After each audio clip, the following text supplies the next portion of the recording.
நண்பர்களுக்கும் அனைவருக்கும் அஸ்ஸலாமு அலைக்கும். நாம் நிற்கக்கூடிய பகுதியை பார்த்துக்கிட்டா மேலப்பாளையத்தினுடைய பாளையங்கால்வாய் ஓடிக்கொண்டிருக்கின்ற பெரிய குத்துவாப்பள்ளி வாசல் நதிக்கரையிலிருந்து நாம் பேசி கொண்டிருக்கிறோம்.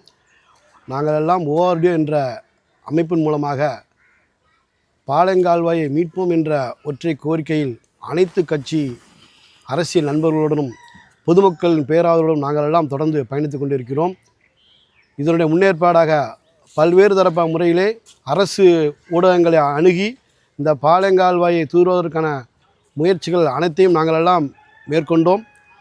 அதன் பலனாக அரசு ஊடகங்களான சட்டமன்ற குழு மற்றும் திட்டக்குழு அவைகளையும் நாங்கள் மனுக்கள் கொண்டு முறையிட்டோம். அதன் வெளிப்பாடாக கடந்த ஆண்டு ஆகஸ்ட் மாதமானது கிட்டத்தட்ட பாளையங்கால்வாயானது மேலப்பாளையத்தில் இருந்து குறிச்சியை தாண்டி ஏறத்தாழ 3 கிலோமீட்டர் வரை தூர்வாரப்பட்டது. அந்த தூர்வாரப்பட்டதின் பலனாக கடந்த ஆண்டு டிசம்பரில் பெய்த மழையில் பெரும் சேதத்திலிருந்து நதிக்கரையோரம் உள்ள மக்கள் பெரும் தெருக்கள் பாதுகாக்கப்பட்டது. அது தூர்வாரம் மட்டும் நடைபெறவில்லை என்றால் மிகப்பெரிய ஒரு பேராபத்துக்கு மேலப்பாளையத்து கண்டிப்பான முறையிலே நடந்திருக்கும்.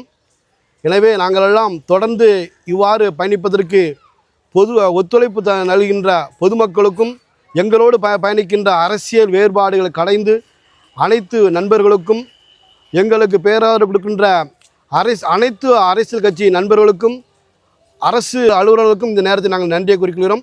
ஓஆர்டிஓவிலிருந்து அப்துல் காதர் சக நண்பர்களுடன்.